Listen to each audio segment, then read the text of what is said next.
And once again, I want to say greetings to each and every one of you, Aquaba, and welcome. Welcome to another round of the Conscious Rasta Report. You're actually reporting with the Mastermind on Sundays. And on Sundays, you and I get together, our collective. We deal with a bunch of topics related to human development. We deal with culture, consciousness, historical perspectives. We look at entertainment, economics, education, health, labor, law, politics, religion, family, conflict, future studies, all areas of human interactivity. Today's date is Sunday, August the 17th, Black August the 17th. And this is the birth anniversary of Marcus Messiah Garvey, 2025 in the Western calendar. This corresponds to the year 6265 in the Kemetic calendar, to which we've realigned our cultural clock. Welcome to the seventh millennium. You have found your family in a peaceful place here on LIB Radio, LIB TV, here on livinginblack.com. And let me just pull together the show and invite to the stage my other members of the mastermind. We have Baba Junius is in the house, and let me hit the button. Sorry about that. One sec. And Baba Junius, Kwahaba, welcome to the show today. I hope you are in beautiful spirits. Madasi, yes, I am. I'm raring to go. Brother Dwara, we have you in the background today on today's show.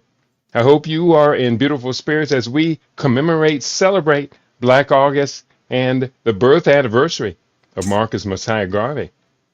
Ashe, Asante Sana, and Shikamoni to both of you, dear elders, and Ubuntu Ma'a to the LIB global family. Awesome, awesome, awesome. In commemoration and celebration of Marcus Messiah Garvey's birth anniversary, which is a very, very important day to those of us who consider ourselves to be Pan-African around the world. What thoughts would you like to share with our listening audience? Let's begin with you, Brother Dwara, since we usually go to Baba Junius at first, and that gives you time to think of what you want to respond. We're going to go right to you and let Junius think of what he wants to respond. I say, for me, Marcus Mosiah Garvey was first a hero among our people to remind us to be proud of where we come from, and that is the motherland continent of Africa, the birthplace of humanity. And in such a time, especially in the diaspora and too on the continent due to colonialism and invasion, various and repeated invasions, it is a reminder for us to embrace our ancestors and not to, and to cast off these colonial identities. For me, that's first. For me, that's first. Awesome. Baba Junius, your thoughts you would like to share as we commemorate this day, the birth anniversary of Marcus Mosiah Garvey? Yeah, for me, Marcus Mosiah Garvey was a giant. He was bodacious. He was a doer. He wasn't just a talker. He was not just a mere intellectual. He was a visionary. He was extremely talented. And he was a transformational leader, meaning he led by example. He helped raise the consciousness of a lot of slumbering Africans throughout the world who were ready and waiting for a person of his stature to come and present a message like he presented. That's why he was so successful. And his challenge was to get the people to his level, but also to assemble around himself competent people who had the capacities to take his vision to the next level, and also defend himself against the ravages of some of these compradors and of course the imperialist West, Europe, and even the Arabs that had that's so much damage to African people. Wonderful. In adding to the eloquent statements you brothers have shared about this birth anniversary of Marcus Messiah Garvey, it's hard for me to remain positive, not about Marcus Garvey. Marcus Garvey inspires the most ambitious thoughts any of us have. Marcus Mosiah Garvey inspires me as he inspires you, brothers, and everyone else who knows and has studied the life of Marcus Garvey. But the reason I am kind of on a negative trip is because I'm asking the question of African people here, especially in the wealthiest African people in the world, are to be found within the boundaries of the United States. It won't always be so, but it has been so in my lifetime. And that lifetime, my lifetime, 70 years now, coincides with just after the transition of Marcus Garvey by about 5 years. So I want to leave this question with our listeners, or place this question before our listeners at this time with what is happening in the world. The question becomes, what are we collectively doing with the aftermath, with the legacy of Marcus Garvey? I do see a couple of comments have come in. Let me greet them, and then I'll open up the conversation. We can pursue this. Brother Juma is in the house.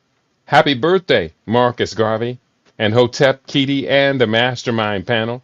For African One says Hotep, Mastermind panel, and global LIB family on this blessed Earth Day of the Honorable Marcus Mosiah Garvey. So the greetings have been issued. Thank you all for being in this house today. I want to ask either of you, what have we done with this legacy of Marcus Mosiah Garvey? Well, a follow-up question might be, how many people are familiar, truly familiar with the legacy of Marcus Mosiah Garvey? And I say that because we talk about being able to defend our initiatives. Here was a man in the modern era.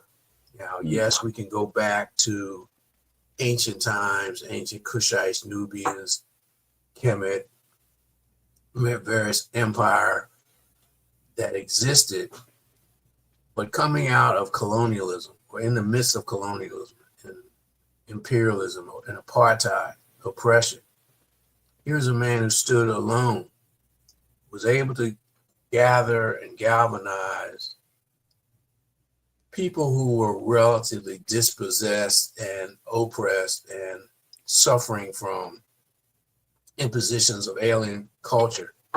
And he challenged them to be better, to challenge, look at our past, look at within ourselves. It said, up, you mighty race, you can accomplish what you will. He wasn't just an orator, he was a thinker. He embraced a lot of movements that were going on around that time. He was aware of the so-called New Thought movement, and he incorporated that into his message of uplift and racial pride. And to answer your question, we've dropped the ball. Very few people know about Marcus Mosiah Garvey, and a lot of people who do laugh at him, and they, even some like Jamaicans, they call him the monkey chaser, or his Back to Africa movement, when it was much more than that. And so, again, it's about education. It's about continuing the legacy, but it's also about building on the legacy and learning from the mistakes that he made. And he made some critical mistakes. And not because he was not intelligent, it's just that he trusted people he should not have. He delegated responsibility to some people who didn't have the capacity or the capabilities to manifest it. And that led to some problems down the road. But we can learn from his miscues, and we can move forward and build upon the foundation. Brother Duara, you want to reflect? Do I need to repeat the question? No, I don't think so. Hmm. Baba Junius, what he stated, I'm in total agreement with. I think first we have to start with how many of our people even know who Marcus Mosiah Garvey is, and I'm a bit remiss to say that, but at the same time, it's true, especially amongst the younger generations, who both of you Babas know I'm around, and I think we have to do a better job at allowing our youth to know about these great heroes and sheroes of our past. But then the second question, or the second thing I'll state is that I think we've mistaken uh, hero worship of Marcus Garvey for actually trying to implement his philosophies, his opinions, his tactics, his vision. And so that's another thing I wanted to put on the table is why have we adopted him as this savior instead of adopting his vision as a plan that could, if put into practice, save us? So there's a disconnection there. And outside of that, I think that we just have to really learn from what he was talking about instead of waiting upon the next Marcus Garvey. As we've said time and time again, whether it be Harriet Tubman, whether it be Omawale Malik Shabazz, Malcolm X, Martin Luther King Jr., same applies with Marcus Mosiah Garvey. When we look in the mirror, we must see Marcus Mosiah Garvey. We cannot wait for another Marcus Mosiah Garvey. Hmm. Yeah, good point you made. And the challenge that I have in mind is that, and I'm going to be kind of harsh today, brothers. I warn you in advance. I'm going to be kind of harsh. Mhm. Is that why did black media, black communications, black schools, black schooling, black teachers, principals, black authors, why did we get so far away from the goals and the aims of the Universal Negro Improvement Association and the African Communities League? Why did we abandon Garveyism? Why do we trout out Marcus Garvey's ideas, his visions, his words one day a year and expect our people to know who Marcus Garvey was? Mm. One day a year. And most other people don't even get that memo. On August 17 is Marcus Garvey's birth anniversary. So I'm kind of angry at all of the institutions that I mentioned, black media, including our black media, but we do Marcus Garvey every week. I think that LIB Radio has done more than its share and its part of lifting up not just Garvey, but lifting up all of our sheroes, from Ida Wells Barnett, who was a peer and a supporter and embracer of the Garvey movement, Mary McLeod Bethune, and so many others, males and females. We have done our part, but our people keep getting more stupid to the point, brothers. Now, we are in a state of crisis. I think all of us can admit right now is a state of crisis that Donald Trump has seized the security situation in Washington, D.C. Yes, Brother Dwayne, we're going to talk about that today. And is now within 1 week of having seized that and not even proven at all, had a chance to even demonstrate that it was good for the D.C. He is now talking about moving this to city after city after city across the United States. What would Garvey do? What would Garvey say? Would he tell our people, defend yourselves? Or would he tell our people, you have wasted 100 years since I gave you the best advice you ever had? Now you have to leave. You have to abandon. You have to leave. You're in a flight mode now. Talk to me now. Calm me down. Yeah, pull you back from the abyss here, brother. Mm. One of the things that has happened, and to answer your question, or to give a rational history, remember Marcus Garvey was under attack. He was under attack by Comprador Negroes, and he became under attack from the federal government. Just like Callie House came under attack. And they used the same tactics to get Garvey that they used to get her. Mail fraud, because a lot of their contributions were coming through the U.S. mail. The Comprador Negroes, who didn't see Garvey's vision, who felt he was a threat to their positions, who were too busy trying to integrate into the burning house that would become America, have impacted all of us. And the whole pro-African, pan-African approach that Garvey pushed, that various organizations took parts of to implement in their program. Some of it was domestic, like the New Republic of Africa or the Nation of Islam. Even those came under attack. So again, we're in a constant state of conflict, ebb and flow, back and forth. We make a great initiative like Marcus Garvey did. He mobilized and galvanized all those people. So the powers that shouldn't be said, oh no, we got to stop that, because the very fact that he was talking about Africa for the Africans posed a conceptual threat to colonialism. So they had to shut that down.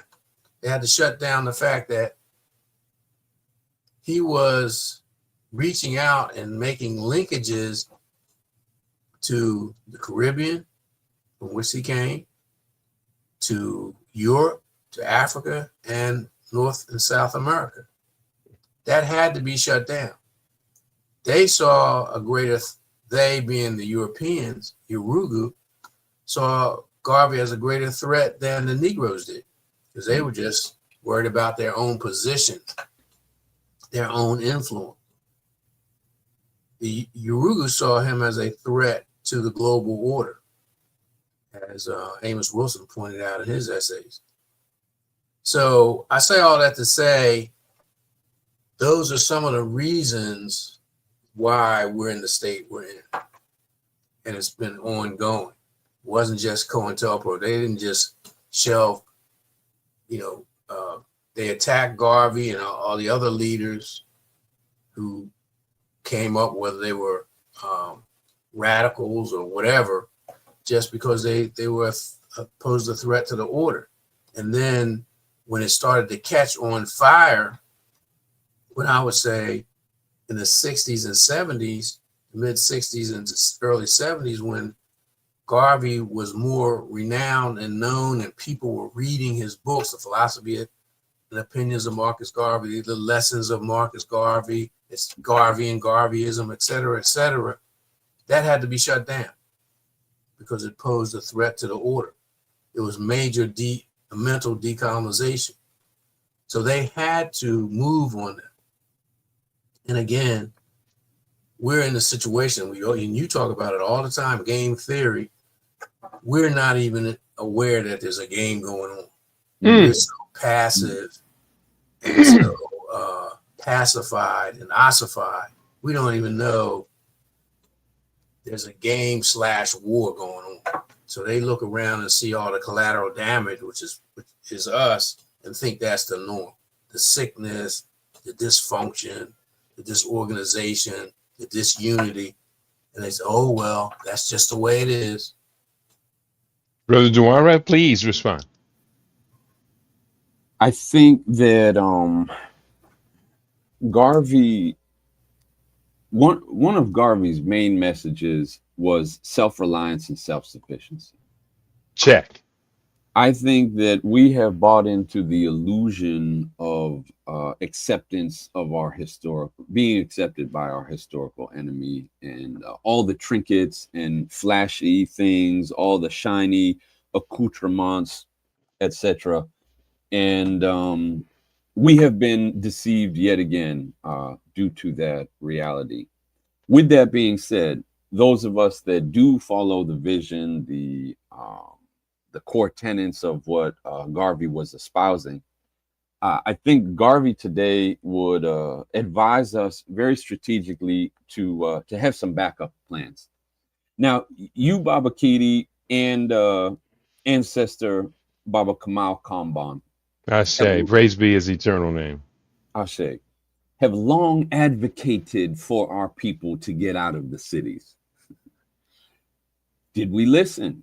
In the book Kuji Chagalia Villages, it talks about the need to get out of these cities, which in essence, I think both of you Babas will agree, act as almost like a rat trap for our people in A that. rat trap. Ooh, what a terminology. I'm with you. I'm listening.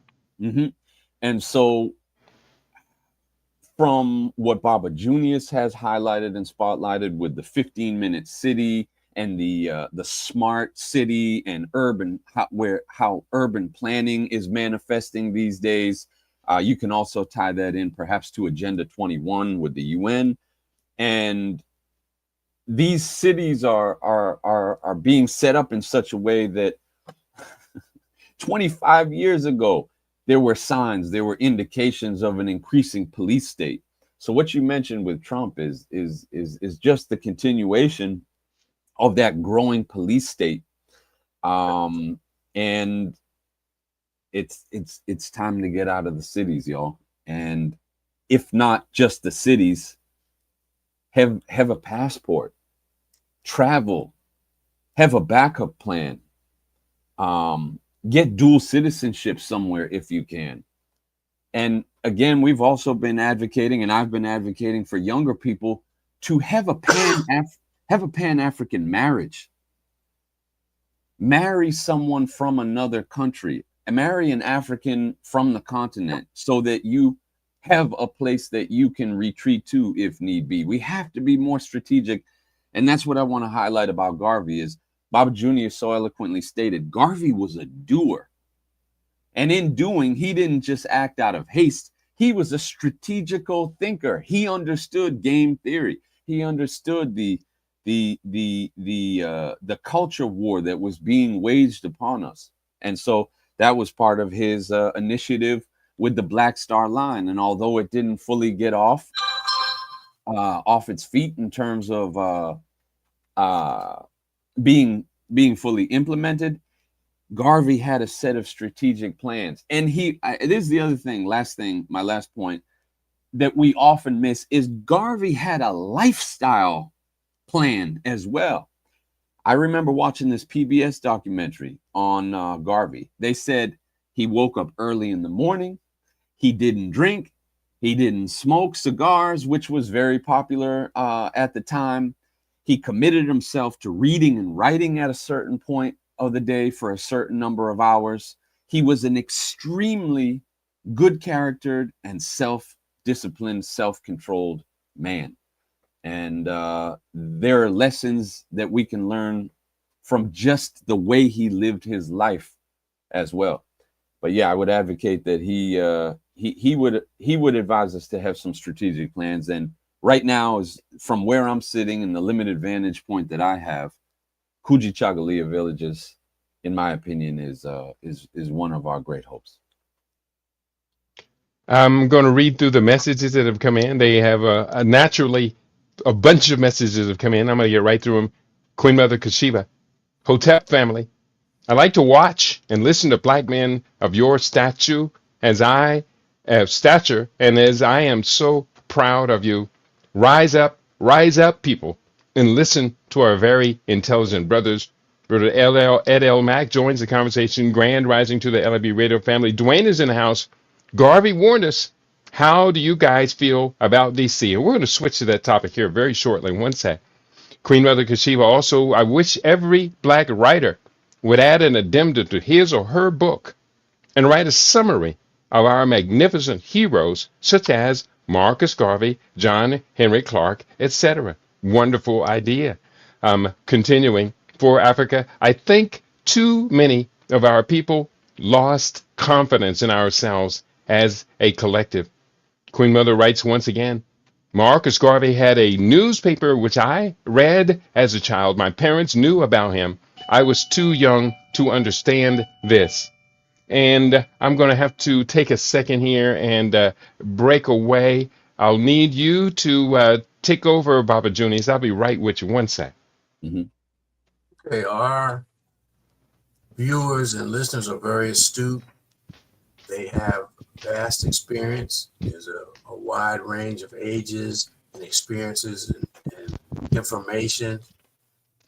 To their credit, they're always attempting to contribute to the collective.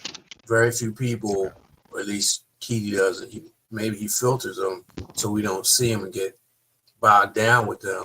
Very few people call in to nitpick or criticize or to send bombs or disrupt the program. So that's a good thing. It's also important for us to realize that Marcus Garvey put forth a differing model. It wasn't unique, it wasn't brand new, but it was different in the sense that for him it was global. We had Pan-African conferences beginning around the time, some prior to him, but some later. But they were mostly intellectual conferences where very little came out of it because of the political situation that our people found ourselves in. So here's a man who comes on the scene amidst oppression in the Caribbean, amidst oppression in Europe, colonialism, and privation on the continent, North and South America. And he's able to galvanize millions, literally millions of people. And he created a model that juxtaposed against the predominant model. And I'm not saying there weren't blacks talking about self-determination. There were. And they showed whether it was, the Exodusters, whether it was Mound Bayou, whatever, they were all the black towns in the territories in the United States. Marcus Garvey, again, was international. And most of us don't fathom that because we're hooked up with the World Wide Web. We take that for granted. Marcus Garvey was a printer by trade. He knew the power of words. He knew the power of propaganda. In fact, in his book, The Lessons of Marcus Garvey, he has a whole lesson on propaganda. And this, keep in mind, he's talking about this right around the same time, a little before, Edward Bernays is talking about propaganda. Edward Bernays is the father of modern propaganda and intellectual warfare and psyops. They took his principles and used them. Study Marcus Garvey, what Marcus Garvey says about propaganda. Then look at and ask ourselves, does this make sense? Is it valid? Are we engaged in this? Keedy asked the question, are we honoring his legacy? When you look at black media, is it serious?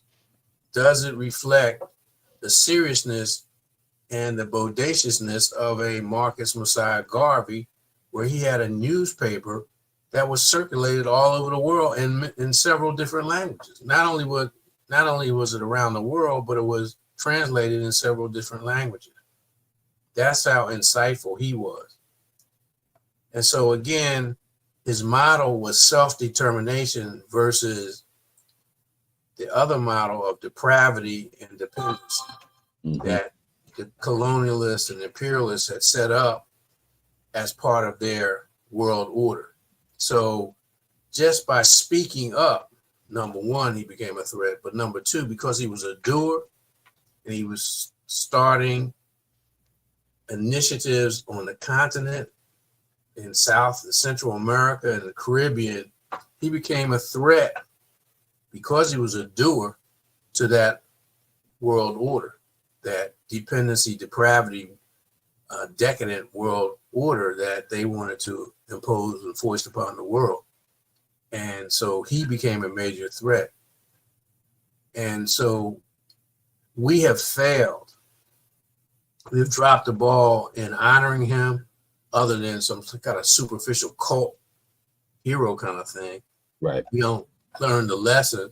The African oral tradition with heroes were important, not just because of telling stories around the fireplace. They taught lessons. They taught lessons about morality. They taught lessons about ethics. They talked about Ubuntu in action, Ma'at in action. They might not have called it that, but that's what it was about. We've lost that. And so part and parcel of our re-Africanization is to get that back. Yeah. And actualize the lessons that Marcus Garvey taught us by his life, not just by his words and his writings, but by his life. That's right. That's right. A couple of comments. I'll catch up with you. And sorry, I had not muted my mic. I don't know if you heard my conversation with the landlady. But Nguru says, Sawubona, peace and blessings to the Honorable Marcus Garvey. Dwayne writes, last week it was mentioned about the art of war. I'm a seasoned martial artist training for a year. Our scoffed at me when I tell them, our people scoffed at me when I tell them, learn self-defense. What Trump is doing is only the beginning. And Juma wrote, and I quote, Juma wrote, brothers, how do members of the audience join in your discussions? Well, we no longer have the studio set up where we took telephone calls. And I don't know when we'll be able to put that system back together. Certainly not. This office space is just too small for that. But I did email you a link, Brother Junius, or Brother Juma. I emailed you the link to join the conversation right now. So if you go, Brother Juma, to your email, you will find a link to join us. I'll see you pop in the room, and we will respond to you. I'm not yet prepared to open up to everyone. It could get a little chaotic, and I'm just not that well coordinated today. But Brother Juma, if you choose to join us, a link is available for you right now. And I will say this much. Marcus Garvey said everything we needed to hear 100 years ago.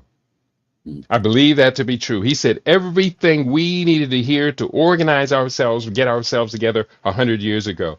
At this particular point, from the standpoint of pragmatism, I don't think Black people in America want liberation.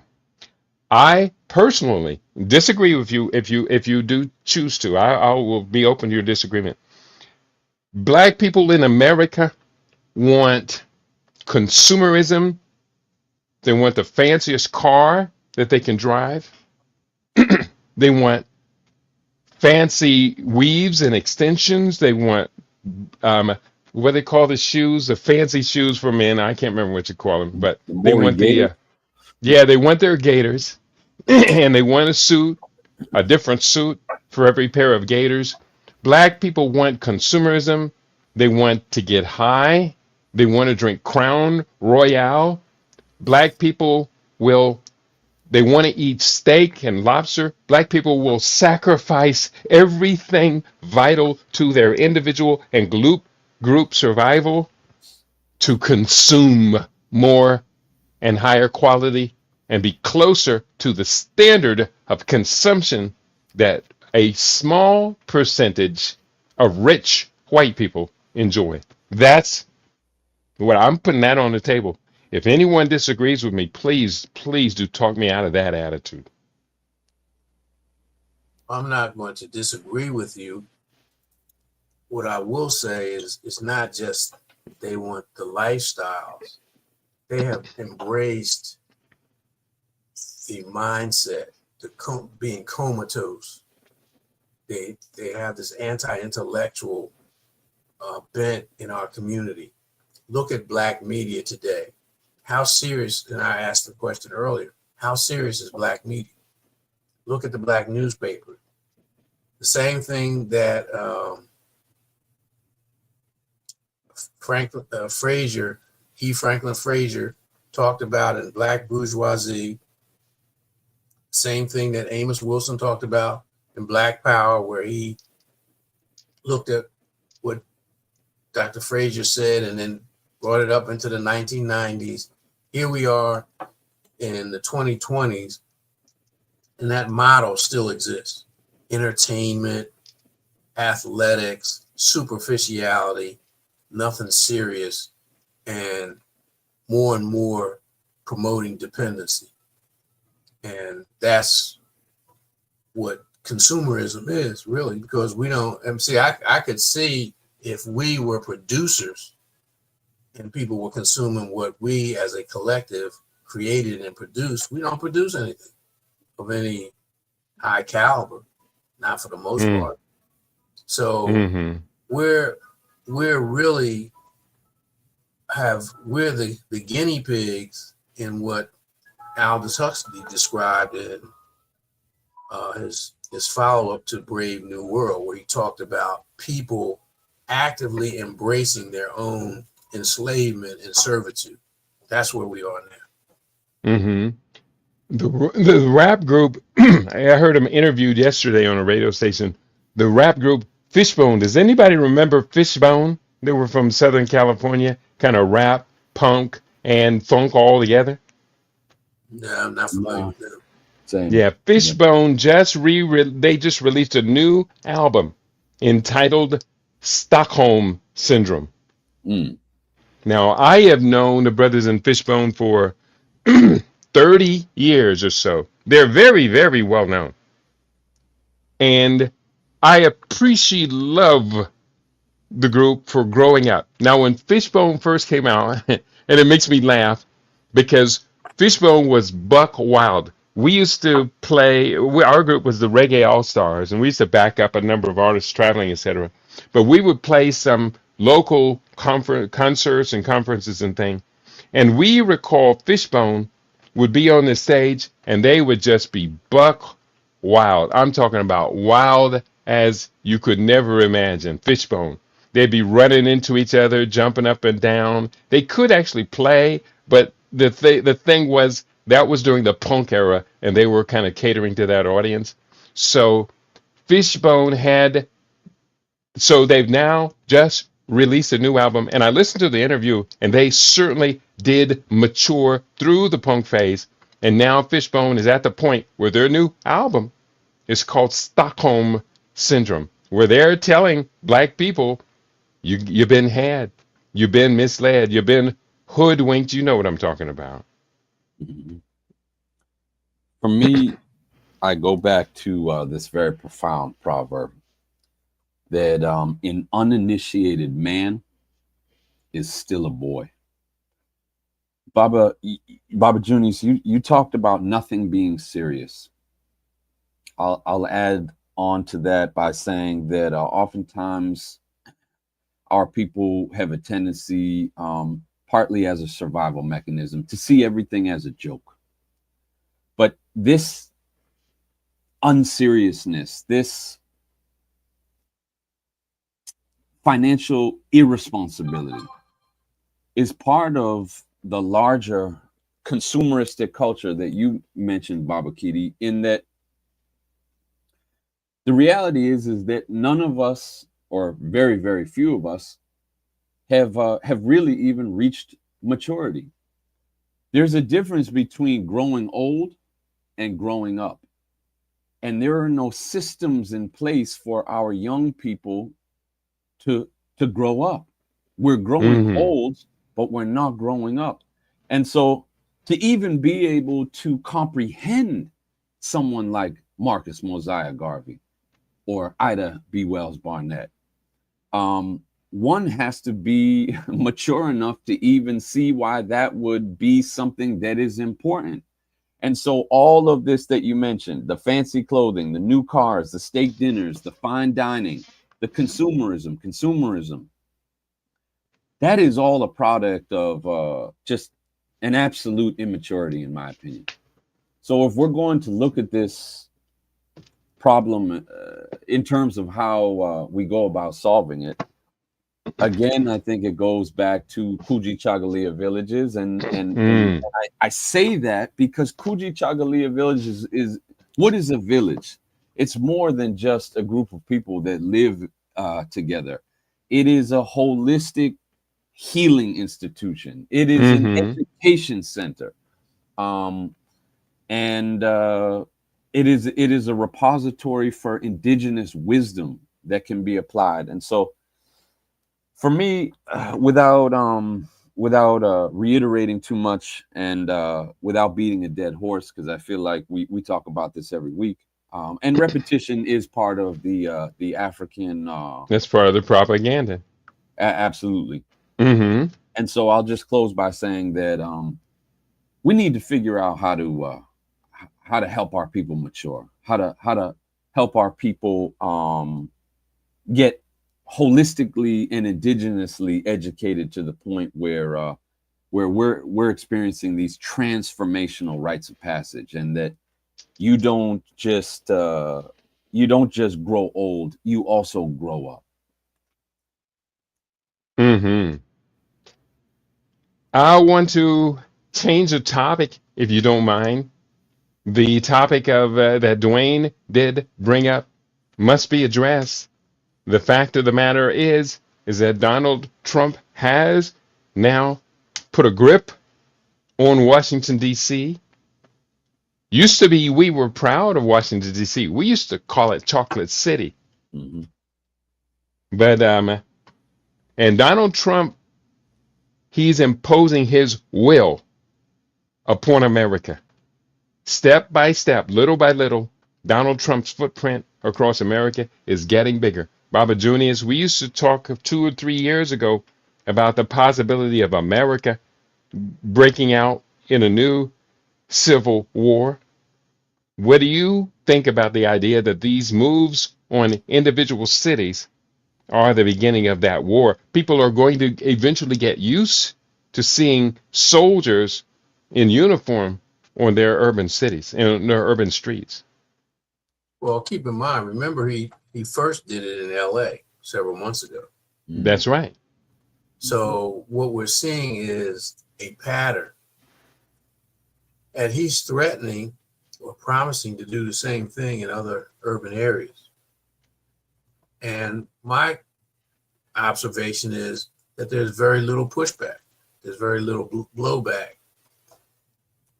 And because of the propaganda and because of divisiveness, yes, there's going to be contention. I don't think it's going to be an all out civil war, even though Americans have more weaponry than, say, a lot of these countries that are engaged in a full-fledged civil war, who are getting arms from the United States and various arms dealers. There is a polarization, a contentiousness that's going on, that's being stoked. One of the processes, and I read a quote from J. Edgar Hoover, but the quote is also in the Protocols of the Learned Elders of Zion, where they talk about doing it, stoking animosities, divisions, the class struggle, the racial and ethnic animosity, things like that. So that's percolating underneath the surface. And all you have to do is listen to some of the MAGA people. In terms Mm-hmm. of out and out civil war, again, if it is coming, we are the least prepared for it. Mm-hmm. Now, I know that there are black gun clubs, and I know that there are probably still some vestiges of the organizations like the Deacons for Justice and Defense or some of the black militias. But for the most part, we are disarmed and we're disengaged, so we will be even more at risk and also have collateral damage. Brother Dwara, did you want to respond to that idea of supposed to be the idea of possibility of civil war to emerge from the taking over of these cities by these armed forces? Yeah, I'm not seeing a civil war so much as well. I have to make a couple of statements. One is that I am hesitant, I should say. I'm hesitant to give Trump uh, too much credit. This police state is something that has been in the works for many, many, many, many decades, and it's only been building, and we've only been continuously being warned about it. The World Economic Forum has mentioned increased surveillance technologies. That is all part of the police state. So I'm a little bit hesitant to blame it all on Trump. Now, do I think that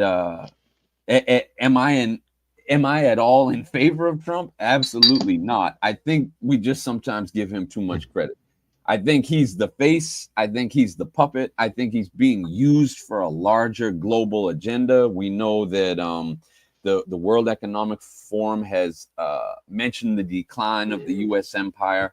We know that people are scrambling for power. I think this police state is part of that. The other angle or avenue in which we could look at this also is Trump's obsession with undocumented immigrants, and this also being a way to perhaps, in his eyes, round up more undocumented immigrants. And then at the end of the day, I feel very much, especially in terms of our people, and let's not forget that Hillary Clinton named young Black men as super predators. That's right. That ultimately the police state is very much a form of population control or depopulation. And that's because when young people, and we also know that young women are disproportionately being locked up at high numbers and alarming rates as well. It's not just young Black men anymore. But when you lock young people up, they cannot create families. Mm-hmm. Yeah, Gunnar Myrdal pointed this out in 1944, and there has been an unbroken series of actions, tangible actions, to further exactly what you've just been said. It's much of it is being driven by population control to eliminate, according to Gunnar Myrdal's book, page 167, to eliminate Black people from America. And page 170, he then starts issuing means of accomplishing this goal. And I do encourage everybody to read Gunnar Myrdal's book, An American Dilemma: The Negro Problem and Modern Democracy. I've got a copy around here. I think I'm ready to sell. I actually have two 1944 prints with I have three 1944 single version prints of the book, and two of them have the original sleeves that come with them, which they're very, very expensive now on the private marketplace insofar as rare books go. But, these books are sitting on my shelf, and nobody's, I can't say nobody because I am informing them. I mention Gunnar Myrdal every week. I think I've mentioned Gunnar Myrdal on a program during the course of our weeks here. And we need to learn, again, going back to a couple of messages that have come in. Brother Juma, I did send you that link. If you are still listening, he may have tuned out by now. I did send you that link. Check your email, and you should see a link to be able to join the show. Queen Mother Kashiba is in the house. If many people would donate, then we could have a phone, she wrote. He, Donald Trump, will snatch up a lot of our poor youth. And she's telling the truth. The takeover is also a distraction from Epstein. And we could bring up the Epstein files. We could talk about that. She's right. It is a distraction from Epstein. But then again, why would we want to further talk about Epstein when it is just a distraction? Mm-hmm. So, I'm sorry. Well, let's go forward. What in the world is on our people's mind? I could look in the YouTube, and I do see some comments from Stray Godzilla is in the house. He said, yes, Fishbone. He remembers social engineering is rampant also. AI is erasing history as well. And that's a very, very good point he makes. Um, Social engineering is rampant. AI is erasing history. I suspect that for the most part, except for a technical elite class, AI is only deplenishing our people of creativity, is deplenishing our people of spontaneity, etc. It's going to come to the point where most of what comes out of people's minds, or whether it comes out of people on paper or whatever, is written by AI. Well, I want to add something because I wanted to talk about it today. In addition to AI, you have every day studies are coming out and they're talking about the COVID era pandemic outcomes, the lockdowns, the school closures, the social isolation.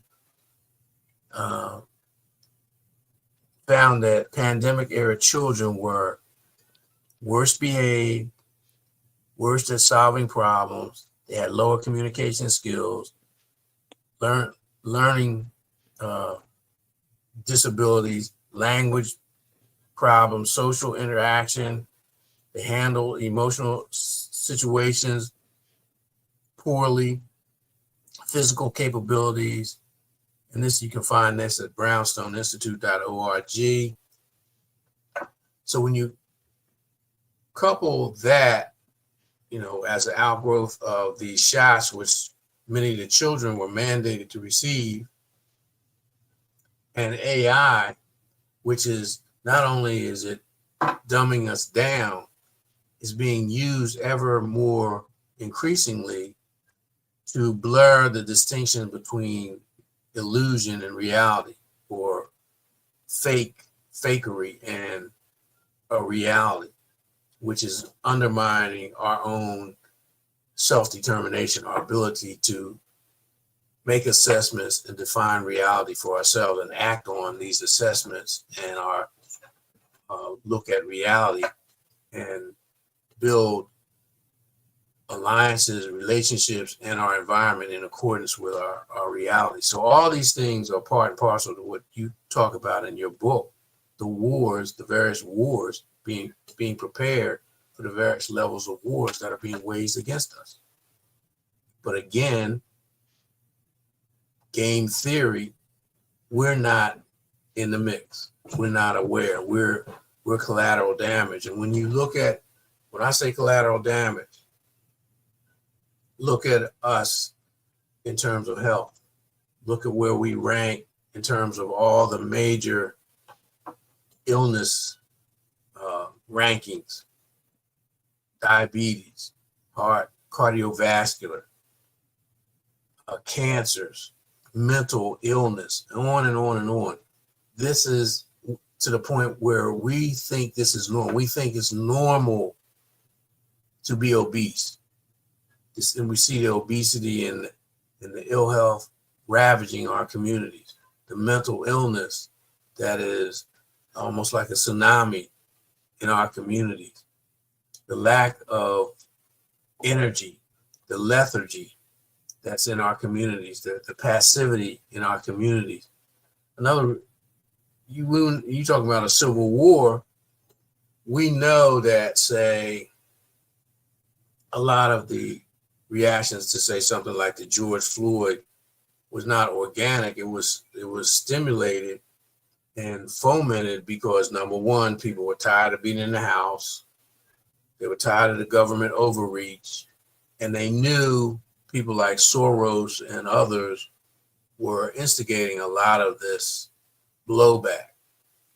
And when you look at it, a lot of that stuff was over the top, and that allowed them to put them being the people who want to control and reconfigure this system. And they were using all of those things as a means to do it. to undermine the system. That's what they had in Milwaukee. They had people actually attacking police stations, if you remember. So, but that wasn't organic. That was staged. That was funded. You see what they did in terms of they being these same people, how they funded Black Lives Matter to the tune of $90 million. And what those people in the leadership positions of Black Lives Matter, I'm not talking about the people who've been duped and the people who had righteous indignation about what's going on. I'm talking about the people who are being used. See what they're doing with that money and how they're benefiting themselves and their own self-aggrandizement, enriching themselves. So this is what is going on. This is a stark difference between that and Marcus Garvey. Marcus Garvey made sacrifices. He sacrificed. Yes, he had supporters, but he paid a heavy price. He had to make sacrifices of his time, dealing with his family, his children, to bring forth and birth this idea that he had, that the Creator gave him. And how many of us are willing to do that? How many of us are willing to make that type of commitment, even in our little space where we find ourselves? That's right. So at a certain point, we're going to have to stop admonishing people for not doing what they could have done and should have done. And at a certain point, we're going to have to organize the willing into a coalition that will actually set tangible goals and knock them out one by one. This week, I received 4 actually very happy notices from seeds that I've been sowing for some time. One, I was accepted to speak at the Festac Africa 2025 Renaissance Festival. It's going to be in Ghana in late September. I also, the day before that, received an email from Ghana from the ministry. Let me see what this actual name is. The ministry of, the email was included a message from the Ministry of Culture, Tourism, and Industry, I think it was, that they wanted my help using LIB radio and my contacts to set up essentially a tour for Africa once a quarter. They want to charter an airplane and convince as many Afri-Amers as possible to get on that airplane, come to Ghana, and they want to encourage as many as possible to open businesses, to stay, to make investments in Ghana. All of this has been going on since 2019, the year of return. This is just the newest idea, and I was very honored, very proud to be given the chance to be on that flight. And I got a third notice from my friend Meredith. I don't know if either of you have ever heard Meredith Beale here on LIB Radio, but Meredith is the greatest Pan-African that I know of. He is contemporary. He has become an advisor to the king of the Bakaloko tribe in South Africa. And Meredith is an advisor on digital media communications all over the continent. He is also a resident of Nairobi, which, as you know, my plan is to relocate to Nairobi. And I began working with Meredith and others. Meredith will be in Ghana for Festac, and so he and I will be hooking up. In fact, Meredith is right now in Los Angeles, and so I'm hoping tomorrow or maybe Tuesday, Meredith will be my guest here on LIB Radio, because if you list the number of accomplishments Meredith Beale is in, he is in everything. And you know, I want to be like Meredith. Meredith also mentioned, and this is the last thing I want to mention, is that, do you remember the name of Mo Nixon? No. Yeah, I'm familiar with that now. Yeah, he was a basketball player for the LA Lakers. This would have Oh no, you been talk about Norm Nixon. Norm Nixon, not Mo, but Norm Nixon. So right. Norm Nixon was a basketball player for the LA Lakers. Well, little did we know that Norm Nixon is now in the camp of Pan Africans. And we can see, we look behind the scenes, we see a number of athletes and celebrities are joining the camp of Pan Africans, of which now we see many of them are being drawn to Ghana, but they're also being drawn to Rwanda, to Kenya, to Nigeria, and numerous other countries. So the point is all of this is coming into synchronicity. It's all synchronizing. As a consequence of that, I am launching a fundraiser. It's called Kitty's Ghana Mission, Festac, and Beyond. So the goal is to raise $13,500 that will get me to Ghana. The plan is ambitious. I may be able to stay on the continent for as long as 3 months this time in 4 different countries, or actually 3 different countries, stay there for 3 months. But the key about it is this: I cannot do this on my own. I cannot and will not be able to do this when my book sales have dropped down to, they were down to almost absolutely zero for a month. And finally, when I told people about it this week, a few people did buy the books. I sold a few books in a couple of days, but it's got to pick up, pick up, pick up. So the point is this: is it out of order when our people, black people in America and the UK, are suffering across such a broad front? Is it out of order that I should put together a plan to try and rescue our people from this disorder, to go to Africa and create Kuchichagalia villages and get our people to come, but ask the people to begin paying for all of this in advance? Is it out of order for me to ask for help for this? No. No, because no one does great things or accomplishes great things by themselves. Marcus Garvey could True. have had an idea. You know, his idea was to come to America to meet Booker T. Washington because he was impressed by Booker T. Washington. He couldn't do that by himself. Unfortunately, by the time he got here, Booker T. Washington had made his transition. But Marcus Garvey couldn't have done all the things that he did by himself. He needed help. And people responded, and they gave him the nickels, dimes, and dollars. And he was able to do the great things that he did because people believed in him. And people were willing to sacrifice at a time when most of our people around the world were under immense stress and oppression. So no, it's not asking too much. Again, you're replicating his model of self-determination, self-sufficiency versus dependency. One of the aspects of communalism is cooperative economics. And that's everyone pitching in and putting some funding together for a greater cause. You see, we're at the precipice of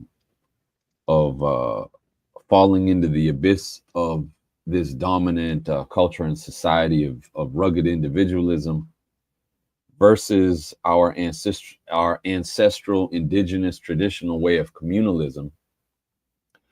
And we have to really just understand that the reason we're still here as a people is because of our ancestral and traditional and indigenous communalism. It's individualism that's going to wipe us off the face of this earth, thinking that my life is unique. I'm too special. It's all about me, me, me instead of we. There's a proverb, I don't remember it precisely, so I'll probably butcher it a little, but it was 3 royal advisors that were sort of at an outpost on a journey. And each one of them thought themselves too important to light the fire. And so consequentially, what ended up happening is they all ended up freezing to death. because none of them thought that they were important enough to stoop down so low to be able to light a fire for the rest of them. It's that type of individualistic thinking that is brought us to the plight and the condition that we are in today.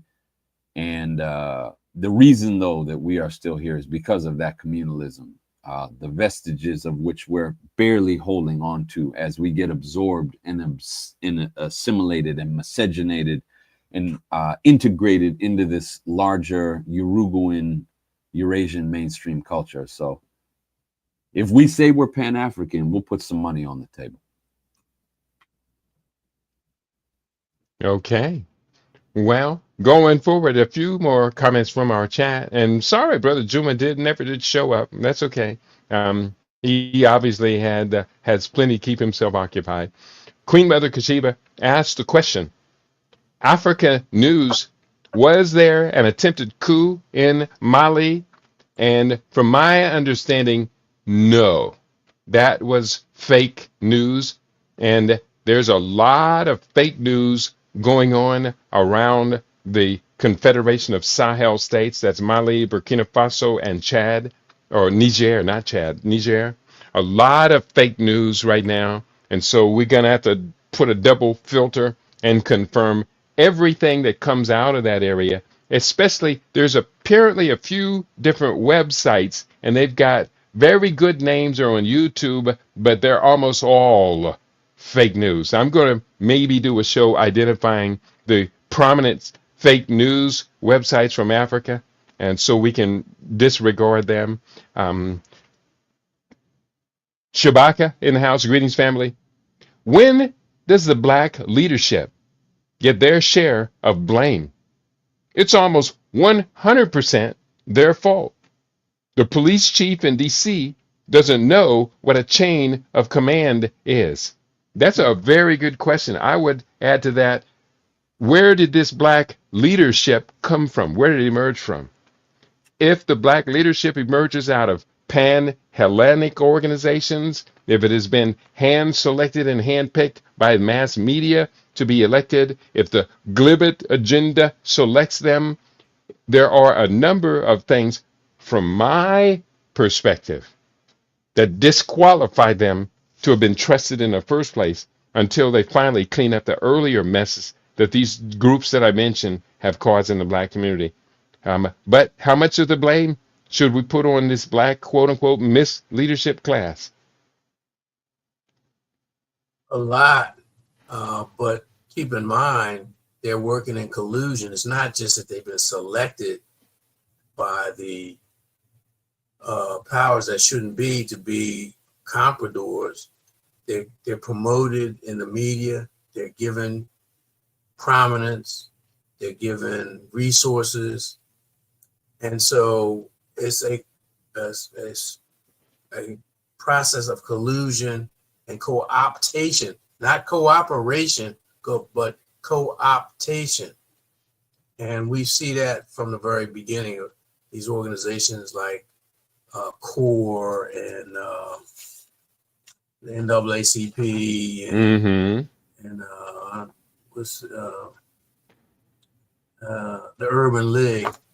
Again, that's the dependency model versus the UNIA, the Nation of Islam, the New Republic of Africa, which is the Shrine of the Black Madonna, which are radical self-determination models. Sovereign model. Yeah, I agree. Definitely do agree. And so for this selected, picked, or given preferential space to air their ideas for this class, what are we going to do with them? Now, Brother Dwayne he wrote, Baba, put a tombstone on AA. We done. And by we, I'm assuming, Brother Dwayne, you do not include yourself in that group AA. But then again, we may not want to include ourselves in this group, but the fate of this group is tied to those of us who consider ourselves to be Pan-African and living amongst the AAs. Or what was the term that being used recently? There was the, oh, I can't remember the name, FBA or something like that. Yeah, You somebody know, used it last week. fundamental Black Americans. Yeah. Yeah, or foundational Black Americans. Foundational. Thank you, Brother Duara. Foundational Black Americans. Are they Yep. done? Do we disconnect ourselves from them and try and survive, or do we go down with them, try and save them, save their children? Well, the battle lines are drawn. There is a line in the sand. There's a very few of us who are answering the call. I'm hopeful more people of Duara's generation, because the boomers are dying off, and due to natural causes as well as the COVID shots and all the various nefarious outgrowths of that depopulation psyop. Mm-hmm. We have to project onto our people and help raise consciousness that we are in a war. But not only are we in a war, but we're fully capable of handling ourselves and ultimately winning. And we have to show examples how, where, and when we won, because they're everywhere. Some of them are hidden in plain sight. But our adversaries want us to believe that we're impotent. They want us to believe that we're stupid, that we're content with the gizmos and gadgets and the bling. So we have a major obligation to ourselves and to our ancestors and our progeny to actually show by our life work that resistance is not futile. And in fact, we can make progress towards our own liberation and self-determination and win. From where I'm Mm-hmm. standing, from where I'm standing, I am seeing definitely interest in Pan-Africanism amongst my generation. However, the caveat there is that women have circled up and either have children with no African man is present, or they don't have children and they don't want to have children. And that's an oxymoron in and of itself, because as we know, our people, our ancestors understand children as the reward of life, and understand the complementarity, the twinness of male-female relationships. And so Mm-hmm. I'm sad to report that yes, there is. Well, I'm happy that there is interest in Pan-Africanism amongst my generation, but it's really gender segregated in the sense that the women have created their own camp, and the brothers, less so than the women, have created their own camp, and there is no communality. There is no.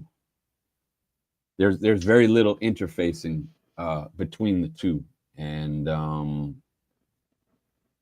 the hardest part for me about that is that these beloved and precious children of ours are being raised oftentimes without this sense of village, without this sense of community, without even men and women in harmony together. So Mm-hmm. that has to change. And then real quick, Baba Junius, I put something in the private chat for you. I didn't know if you got a chance to see Okay. that, but yeah, just a heads All up. right. We'll check that right away. Looking into the YouTube stream, we have some comments there by Brother Stray Godzilla. I couldn't get AI to say Gambia, he said. He wrote, AI is an oxymoron, and I do agree. Remember the Popeyes chicken frenzy was going on right before the pandemic? I do remember that, and I'm glad you brought that up, because that shows you the power of propaganda, the power of just out of the blue.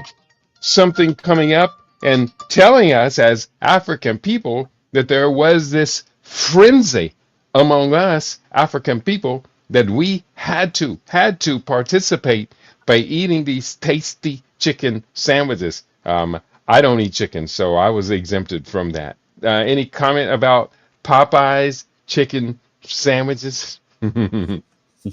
No comment. Well, notice how they've increased their national advertising.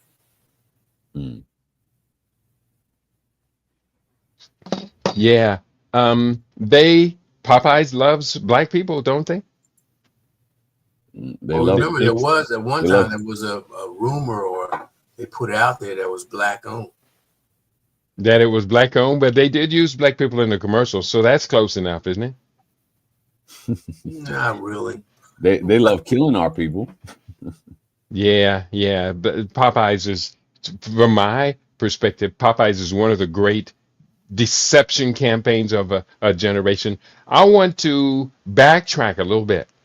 Queen Mother Kashiba did write, and I'm going to find her message. She news, was there an attempted coup in Mali? Well, I had checked on an attempted coup in Burkina Faso earlier this week, and it came from the fake news channel. I just went to a reliable channel for news on Africa from allafrica.com, and it did give me a hit. Mali arrests French national and generals accused of foreign backed plot. Here's what it says, just a couple of paragraphs. I'll read three paragraphs. Mali authorities were on Friday searching for possible accomplices in what they say is a foreign backed plot to destabilize the country.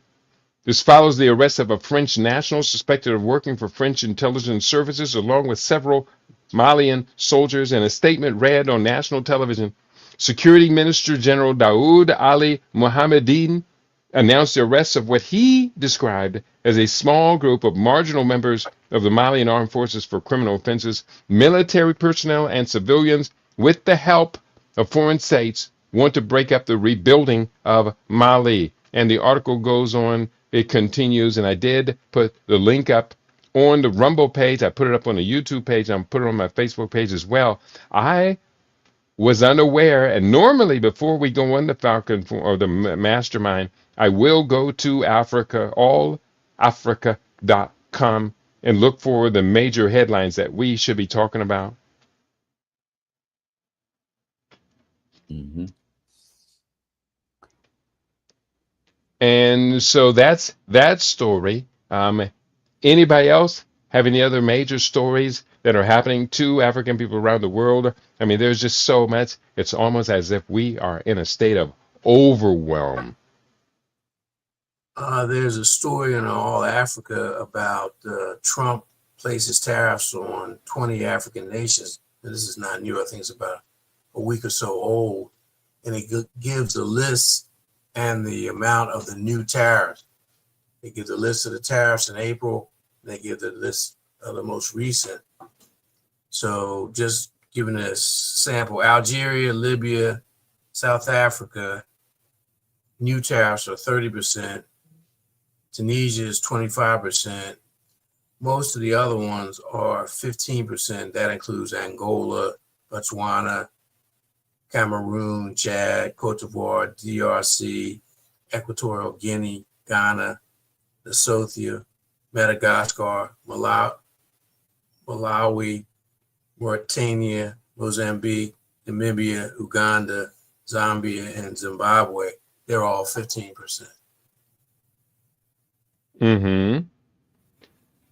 So, of those African countries, those extreme tariffs, they're very high. Will this interfere with the African Growth and Opportunities Act, AGOA? The ability of, obviously it does, for them to export their goods into the United States tariff-free trade, free trade. This is the end of AGOA, isn't that true? Well, but I mean, people have to be strategic. You look at what China did when Trump imposed his tariffs the first time, and look what they're doing now. I mean, they didn't stop in the interim between Trump 45 and Trump 47. They found other markets. They strengthened their relationship with the Association of East Asian Nations. They're looking to build even greater relations with the so-called global South. So our brethren in Africa have to do the same thing. That's why Trump is pushing all these deals, trying to make these deals to try to circumvent the alliances of the BRICS, as well as the Belt Road Initiative and all of that. We have to get in the game. Mm-hmm.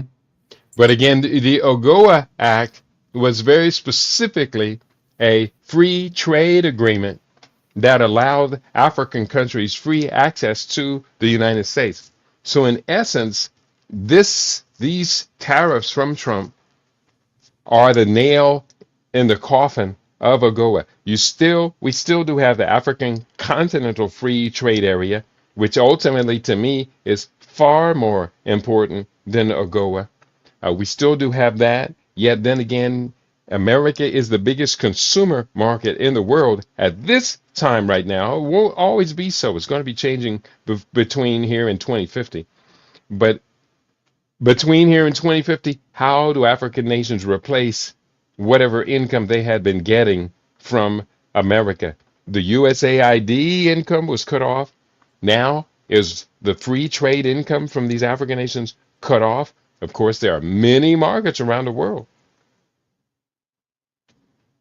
As you pointed out, Baba Junius, many markets. Are you still with Well, me?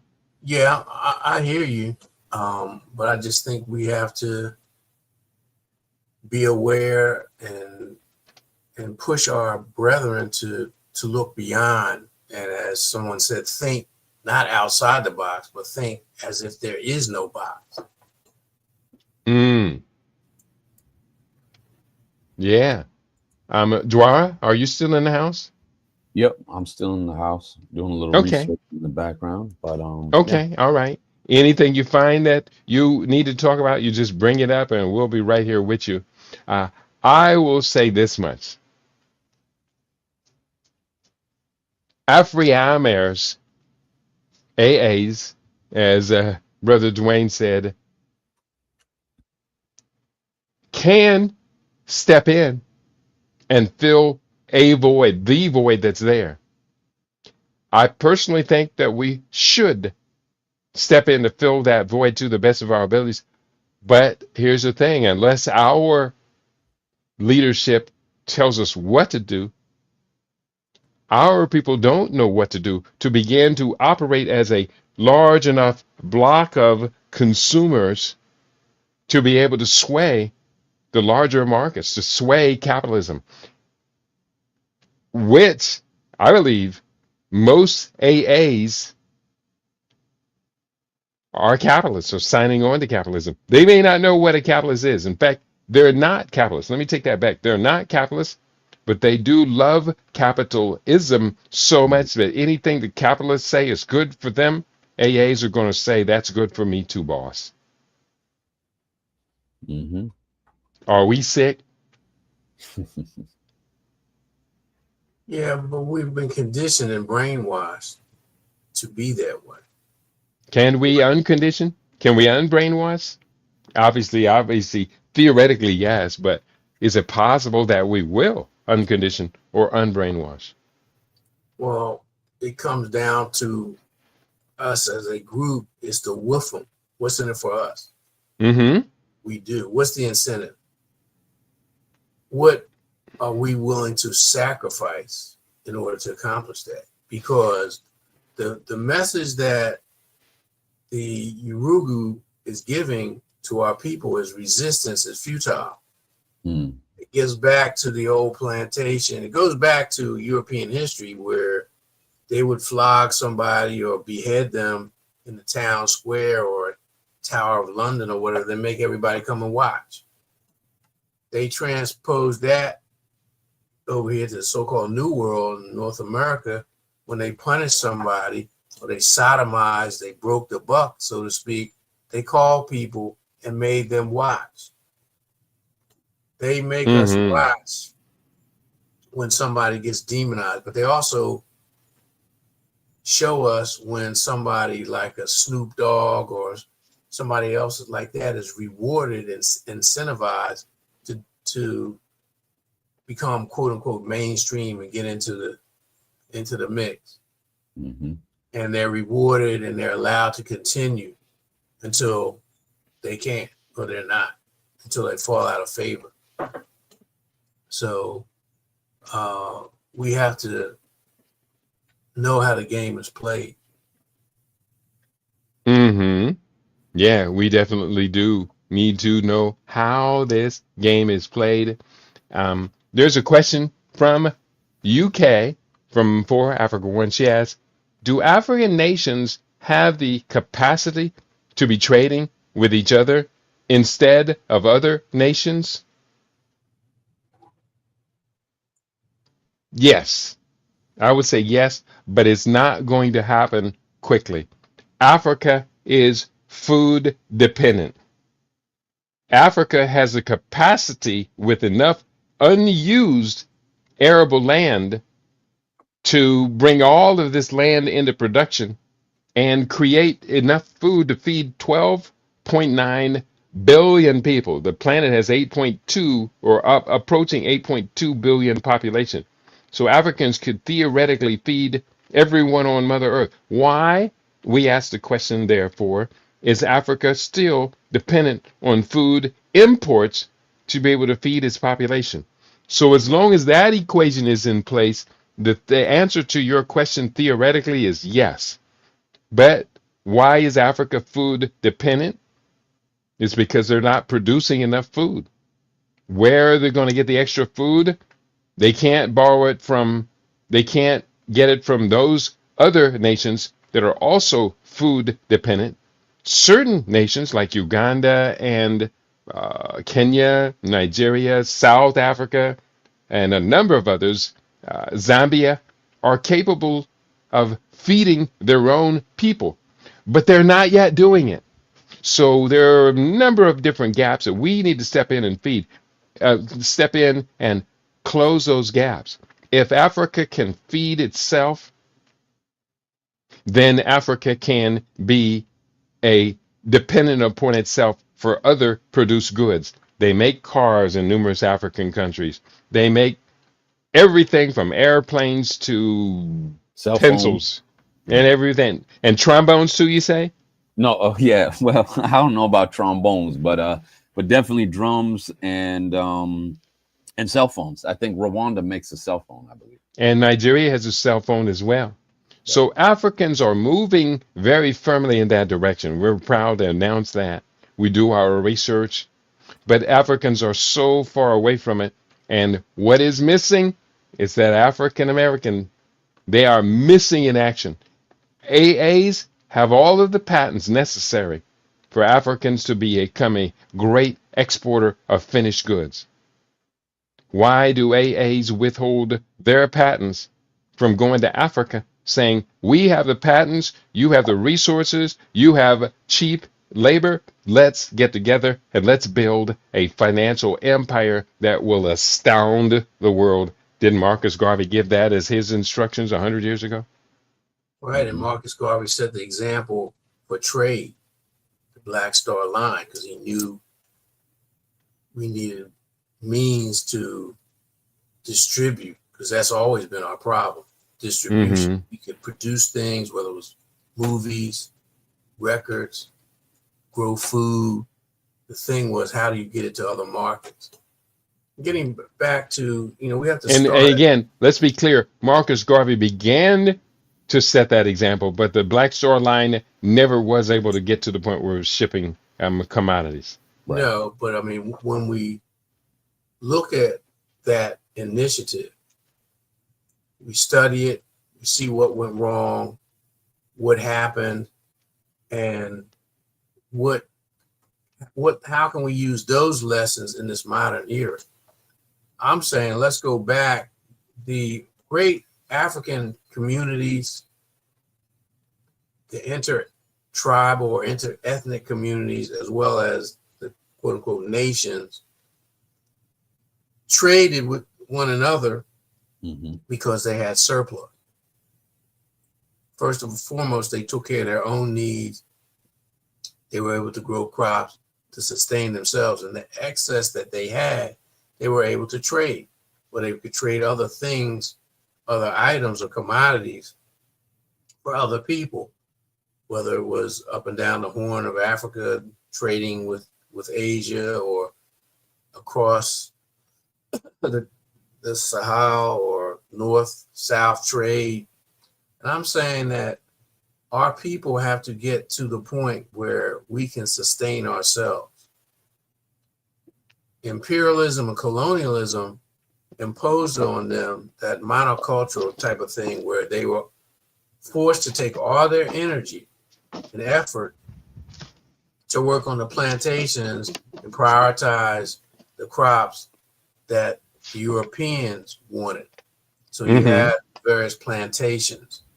You had not only them working that whole labor piece, but how it disrupted the traditional social organization, because that disrupted the marketplace, the flow of limited commerce or tribal or village clan commerce, because they had to work in the mines or they had to work on the plantations. Africa still has not transcended that legacy. So part and parcel of getting back on their feet, so to speak, is to transcend that legacy and get to the point that where Kitty's talking about, where they can feed themselves. Because if you look at Haiti's a classic example. Haiti grows rice. But because of the neo-colonialism there, the indigenous and native rice growing industry or initiatives have been suppressed by the United States, and they're forced to import foreign rice when they have the full capacity to feed themselves and have a surplus that they could trade with their neighbors. But because of the neo-colonial arrangement, they've been destroyed, and that whole initiative has been undermined. And that's what's happening all over the world. Remember, when white folks say they want free trade, they're being disingenuous. Yeah, they want to bust down other people's markets, but what they really want is monopoly. All right. Dwayne seems to agree with you. He writes, because white daddy won't approve. Why don't African nations trade with each other? Because the white daddy doesn't approve. So for Africa One, I think it's a very good question you put on the table.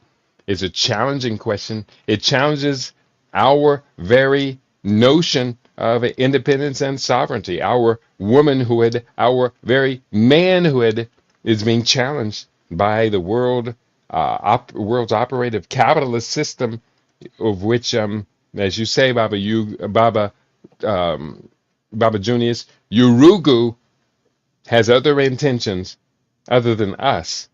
Learning to compete against him using the resources that we control, we have been taught, or not been taught, to put our resources on the table in such a manner as to be able to engage in what we do call what's it called? Competition between nations. The not the art of war, but the term I always use. I can't think of it right now. Having a senior moment.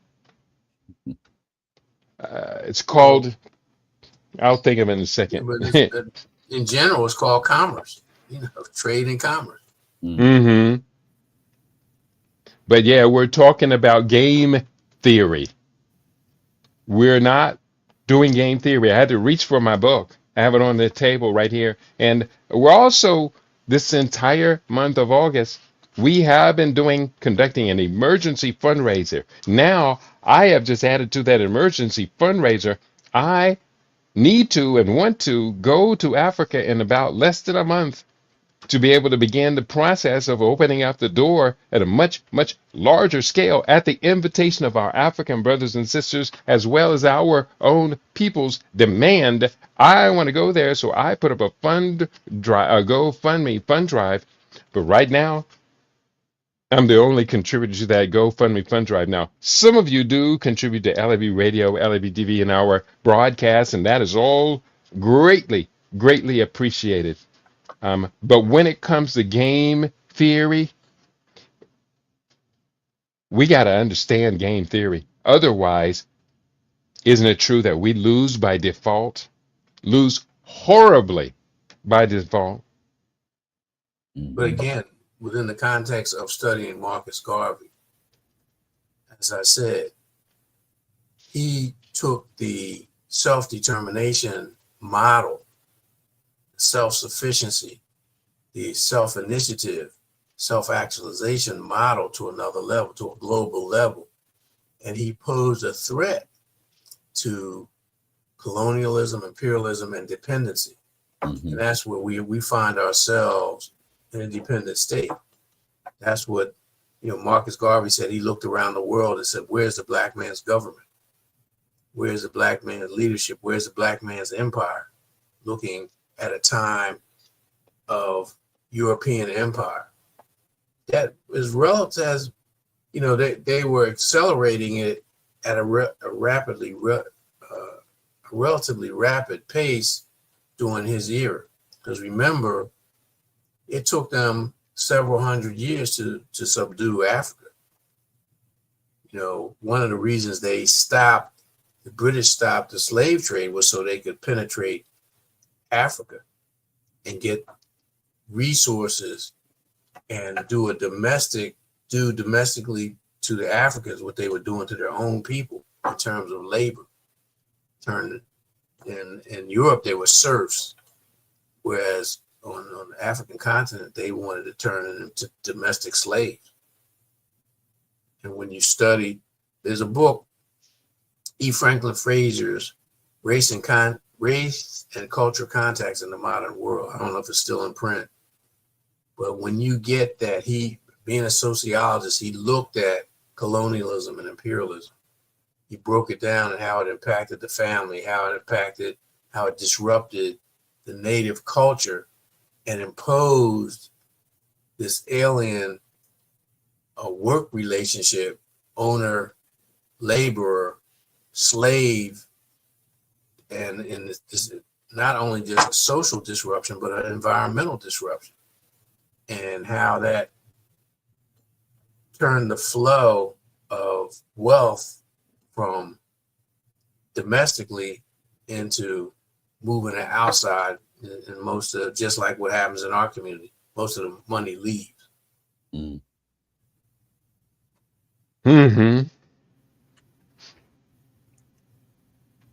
Just a thought that came to mind, Baba Junius, when you were speaking. This is just coming off the top of my head, but I'm wondering if, due to our captivity, due to our forced manual labor, and naturally being a hospitable, welcoming, xenophilic people, did that somehow create an even more extreme people pleaser,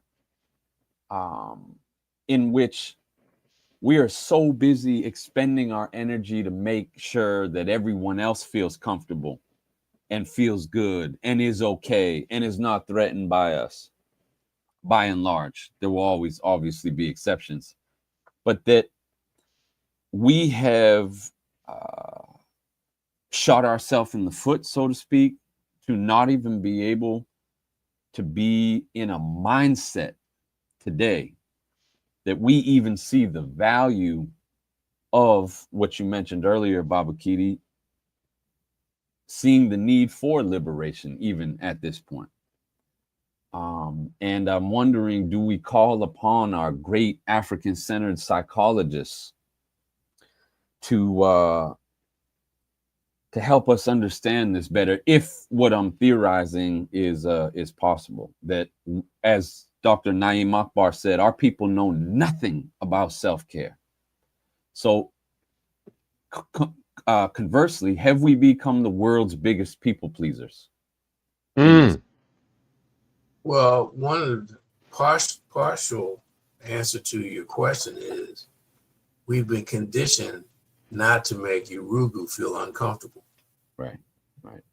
And when you do that, depending on the intensity of his discomfort, is directly related to the harshness of his or her response. Mm. So stop and think about this. If everywhere the European went in the 14th century, 15th centuries, if the people had greeted them with a hostile attitude, they would not have come back. Say when they landed, they wiped them out. Right. Or they abused and tortured some of them and sent a message back. They let some of them escape and return to their home country, King Portugal, Spain, whatever, the Dutch or whatever. I'm sure that they would have regrouped, but that would have slowed them down. Right. And I used to have a book about the British and the Ashanti Wars and how long it took the British to subdue the Ashanti people. It wasn't overnight. It was literally, I can't remember, I think the book was damaged. It was over 100 years of constant back and forth, not every day, every year type warfare, but right. 3 years here, 5 years there. They might take a break. Quite the British would break their promises. They would regroup, come back with more weapons of mass destruction, more devastating type weaponry.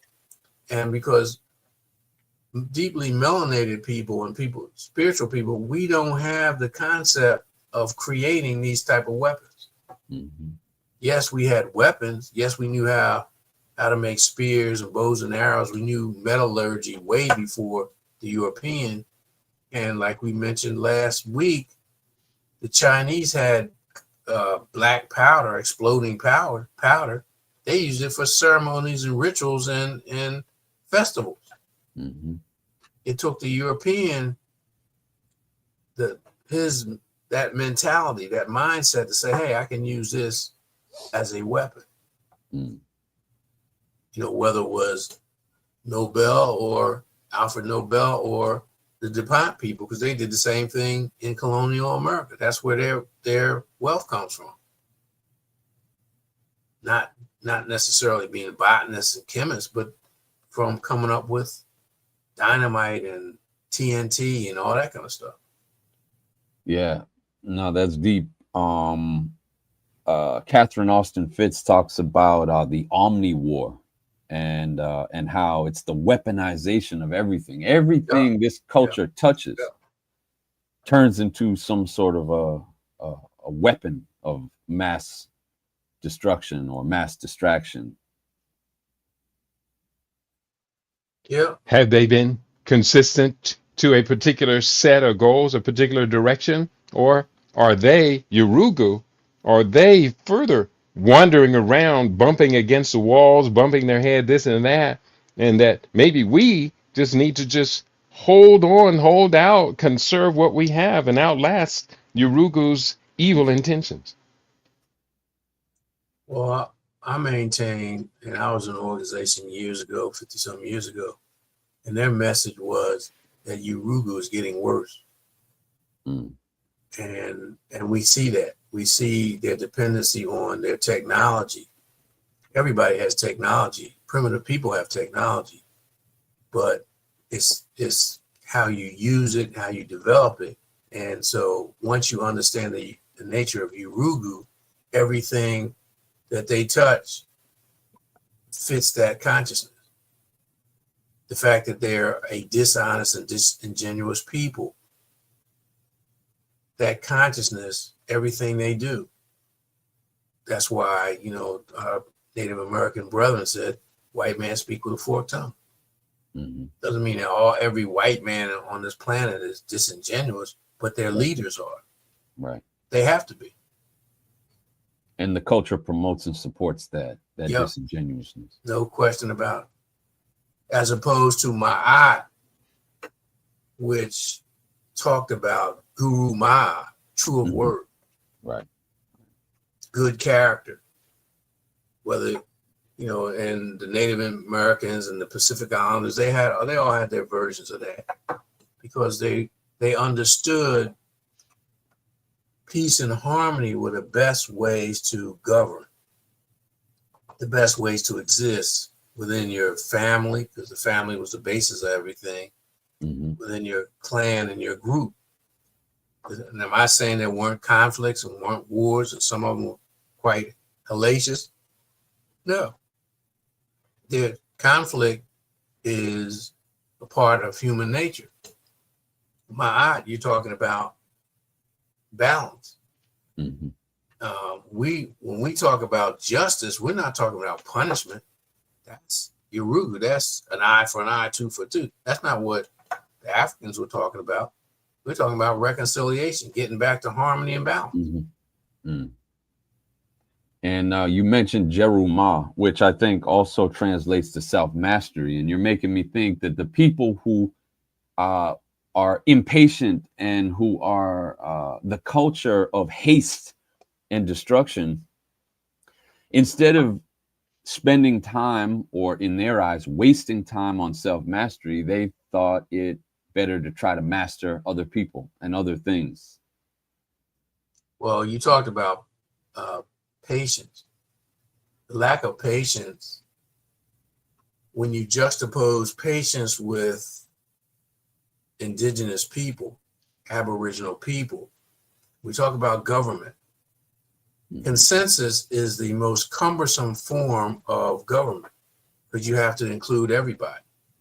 The Native Americans had a thing where, and they would have their meetings, everybody had a say. You were expected to contribute. The so-called stateless societies in Africa, where you didn't have a chief, you didn't have a king, but the people came together, and the elders, because they had more experience, they would listen to other people, and then based on the best interest of the group, they would make their decision. It's a very cumbersome process, as opposed to a strictly authoritarian process where might makes right, or because I said so, that we're going to do this because I said so, and I can back it up. And that to me goes back. Oh, I'm sorry. You were saying? That's the Aryan model. You might makes right. Right. It's interesting in what I heard you say, Baba, was this this reciprocity, which is ma'at, this reciprocity between hearing and speaking. And I was talking to a brother from Kenya the other day, and he was telling me about how after Kenya had won independence, there was an indigenous holistic healing that was taking place amongst a lot of the fighters in the quote unquote Mau Mau. And what the remedy was prescribed to these fighters who had been traumatized and had seen too much, per se, so to speak, is that it was manual labor, like plowing, hoeing the fields, chopping wood, that type of stuff. But it was also dialogue. It was also communication. It was also conversation, discussion. And so I love this idea of us getting together and being able to just kind of talk things out. And that is definitely a form of indigenous therapy. You mentioned technologies. In the beginning, I think it was the introduction of The Healing Wisdom of Africa by Malidoma Somé. He said that the West's mistake is thinking that technology means that you have a motor in it. And he was going on to explain indigenous technology and how technology does not have to have a motor. It doesn't have to have a mechanism or a gear.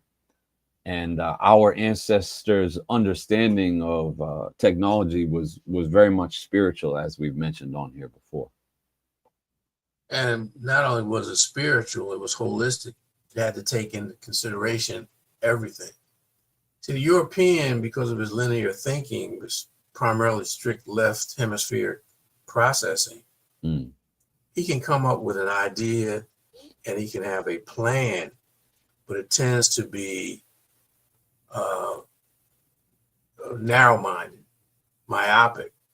Mm. Whereas, again, indigenous people are so cumbersome. They, the European, the Urugu, can do things quicker because he doesn't take into consideration the implications to the environment or long term. Whereas indigenous people, when they're discussing those things, they take that into consideration. Mm-hmm. And as you always say, they have learned because of their experience to address and solve all the problems that a human and a human group could fathom or come up with or be faced with.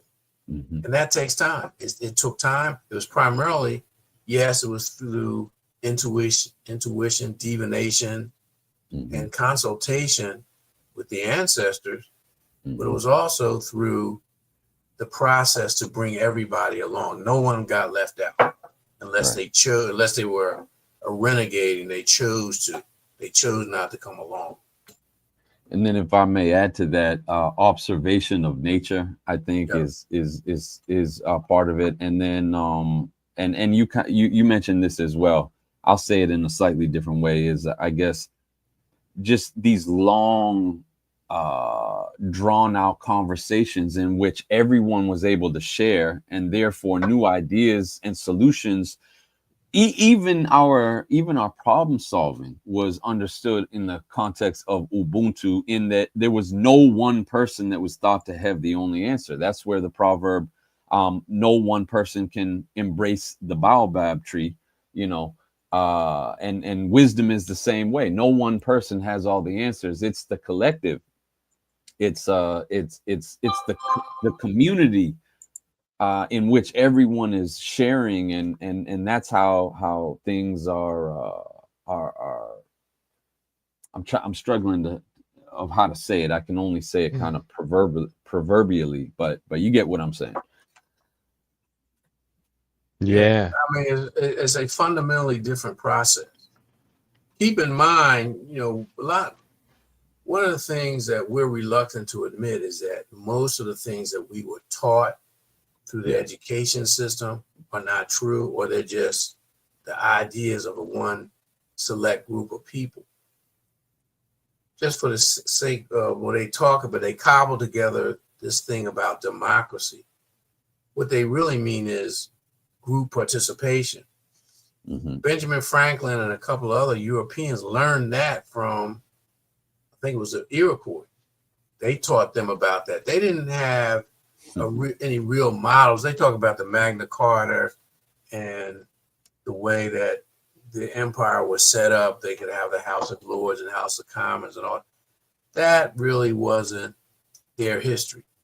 They go back to Greece and Rome, but that really wasn't their history. They had no real understanding or concern, because they didn't view women as important. So they were kicked to the curb. They certainly didn't deal with children, right, because they were viewed as sex objects, even more so than sometimes the women when you look at their cultures. So all this stuff is relatively new. A lot of it is propaganda. And a lot of it doesn't reflect the huge differences between indigenous Aboriginal people and Yoruba.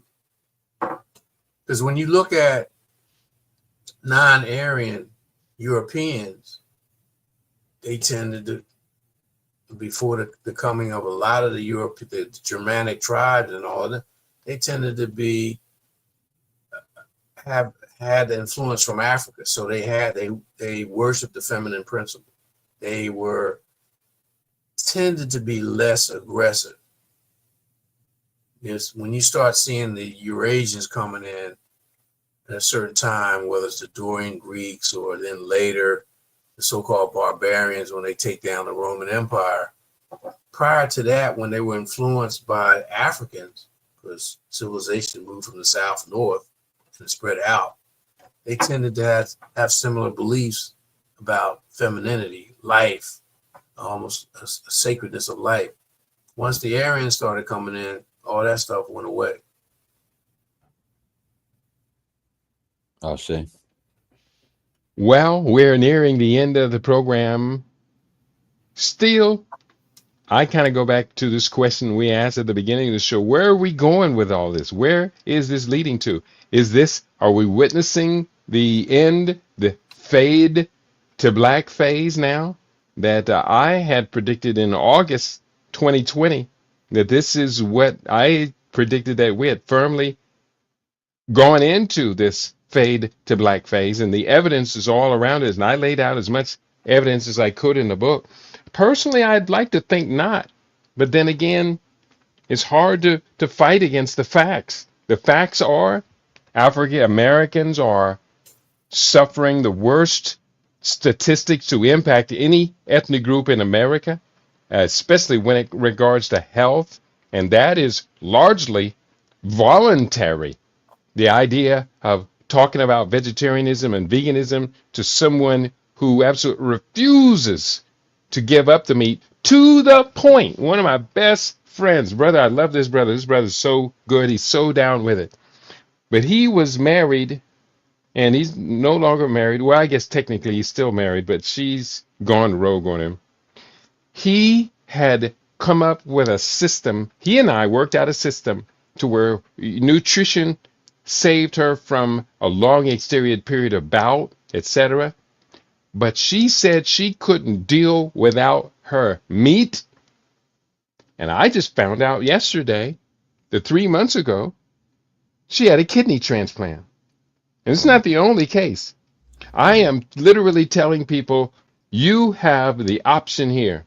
You go strictly vegan, vegetarian, vegan, and you use food to cure yourself, and then you stay with it for life, or you go the other direction and you get the consequences that you are getting. Now, one more example. This happened just a couple of days ago.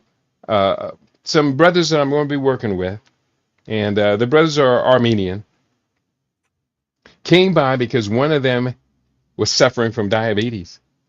And he wanted me to help him out. And they came by. I fixed a feast, a meal. It was a lovely vegan meal, and fed the brothers, etc., etc.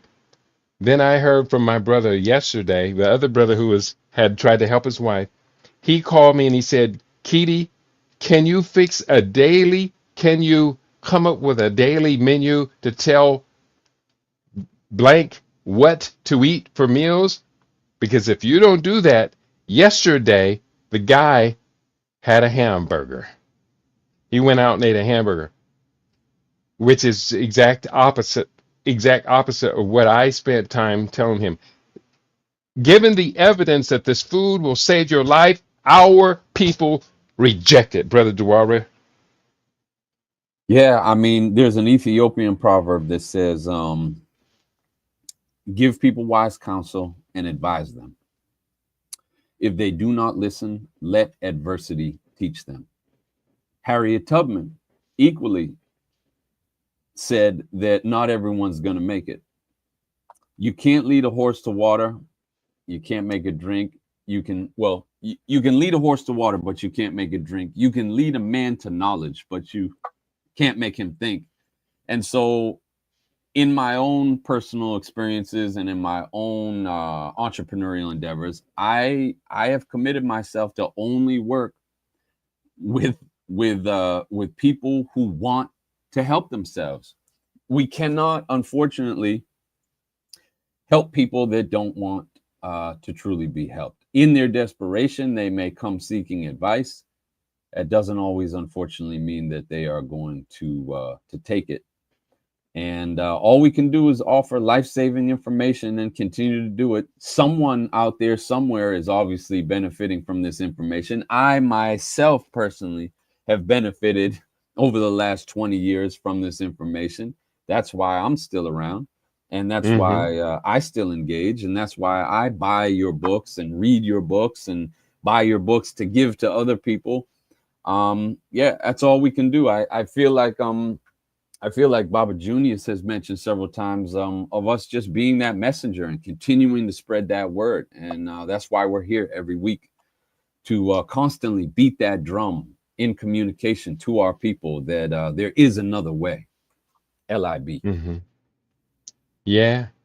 I last point I'll make is this: is that diabetes, hypertension, these other common metabolic disorders that are plaguing our group disproportionately are all solvable in Mhm. 30 days using what we know about nutrition.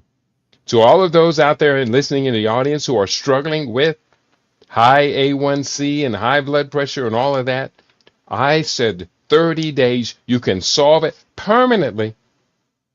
But it does mean that you do have to change your nutritional lifestyle. What part of that equation doesn't work for people, Baba Juniors? People who are not willing to sacrifice, the people who are not willing to change. Mm. Change is very difficult. I think part of us, we have this baked in uh, wedding or I don't even want to know what the word to call it, to sameness, ritual tradition. And that's a good thing when it works. When it doesn't work, you have a problem. When you have solved the problem using the group, the collective resources to solve the problem, and it works, and you've taken in all the other factors on a holistic level, and it works for you, it works for the group, it works for the environment. But nowadays, we don't engage that, we don't employ that, we don't do that. And keep in mind, for African people in particular, healing was not a personal thing. It was a collective thing. Mm-hmm. Mm-hmm. When we talk about interventions, now, yeah, you could go to a healer, you could go to a diviner or what have you. But when you Mm-hmm. talked about when things were at the crisis level and there was an intervention, it was collective. And the community, once it was, because there were no secrets in the community, in the village, there were no secrets for the most part in the village. Mm-hmm. So people were obligated to reinforce whatever the treatment plan was, whether it was a ritual, whether it was something else, whatever the plan was, it was viewed for the person, but it was also viewed for the benefit of the collective. So the collective was obligated to help enforce whatever remediation would put forth. And they It's put pressure on the person to comply. there's there's two Yoruba proverbs that come to mind that back up what you're saying, Baba Junius. And the first one is, you don't abandon the treatment of leprosy to go and tend to ringworm. Mm. That's one. So it's about priorities. How badly do you want to stay living? How badly do you want to be on this earth for longer time? You know, it's real. And then the second one says that you can have the water boiled for the person who needs their boil pricked, but first they have to show up. So Baba Kiri, I empathize with you, because I mean, you've got the water boiling, you've got the solution to their problem. But if if people don't show up, nothing's going to happen. And then lastly, there's another one which I'm sure everyone's heard. It's a popular one. The man or woman who conceals their disease can never be cured of it. So first you have to, in humility, admit, I've got a problem and I need to That's right. seek out a remedy. And when you do that, then you've got to go see the man who's got the water boiling so he can prick your boil. But you got to show up for yourself. You got to show up for yourself. Awesome. We have come to the end of our allotted time for the mastermind. So we're going to begin to wrap it up. Let's wrap it up for any ideas that didn't get to the table that you thought were important for today. Now is the time to bring them out. Otherwise, we're going to sort to just kind of give our summary and then move forward. I've covered most of my things. I just wanted to talk about the whole notion that Israel wants to send Gazans to South Sudan. That's one of their plans. And more people are talking about AI psychosis or chatbot psychosis. And how this disorients people and what the symptoms are. Disorganized thinking, fixed false beliefs. And they're also showing now that chatbots amplify delusion. Stay on top of that. Do you have an article for that, Baba? That's deep. That's some deep stuff. Well, I'll tell you, just type in AI psychosis. Okay. And it'll come up. Okay. Asante. Okay. There's one question that Stray Godzilla had asked, and I missed it. Here it is. Junius, have you observed Neely Fuller? Blacks don't have a logical counter racist code. And he's again answering about quote unquote counter racist code. Did you want to respond to that, Baba Junius? Yeah, most of us who are familiar with Neely Fuller, at least I was impressed by his uncompromising approach to it. And he put forth, he was serious about how pervasive racism is. And like you said, he talked about, he challenged us to come up with lifestyles and attitudes and a consciousness to be anti-racist. And of course, his main supporter was Dr. Frances Cress Welsing. He influenced her greatly. Yeah. To be honest, I was never really a fan of Neely Fuller. I'll just kind of leave it at that. Well, like I said, he was uncompromising. He wouldn't bend when people challenged him. And he brought a lot to the table in terms of us examining this situation, but so did a lot of, and keep in mind, Neely Fuller was a blue collar guy. Not that there's anything wrong with that. I think he worked in the post office down in DC. So it wasn't like he was an academic. He was a thinker. And some of his points, like I said, were very stringent and uncompromised. Brother Dwyer, did you have any comment? I mean, having listened to LIB for so long, I tend to think that Neely Fuller was wrong in the sense that it seemed like he was kind of using that blanket excuse to just chalk it all up to the white man rules the world. And I have been places, as you have said, Baba Kiti, that where the white man does not rule the world. And so for me, that whole counter compensatory code, it was I'm not going to knock them in total. It was an effort, and I appreciate the effort, as well as the ISIS papers was an effort. But I think it was a little bit simplistic in that it seemed to be rooted in the victim mentality. And wasn't offering solutions that I feel empower our people, and that's what we try to do here at LIB. Yeah, I agree. You made it, you spoke very eloquently there, Dwara.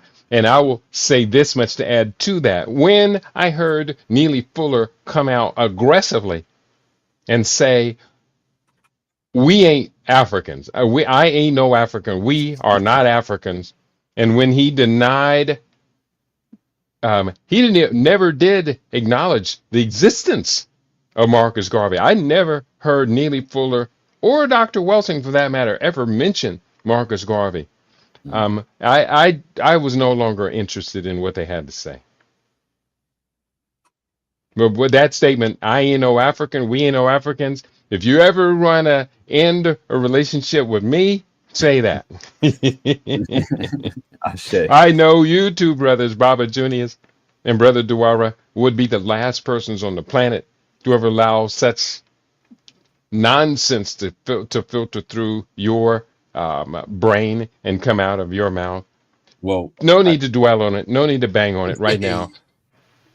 I have to tell you, Baba, that I am not an African. I am always a Pan-African. Right.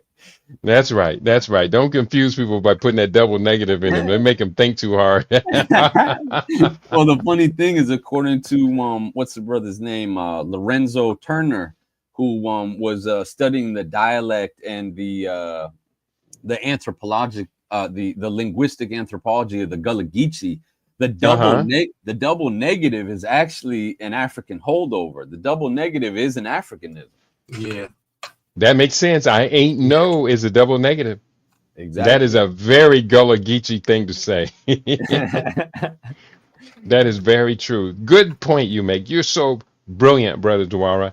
And that's why I love having you on with us every day. You also, for me and for Baba Junius, I think he would agree, you are a bridge between our generation and the future that we would will to impose on all of our people, an unbroken future. We're passing this baton forward, upwards, when we put this baton in your hands, for which we are so very grateful. Your final thoughts for today's show?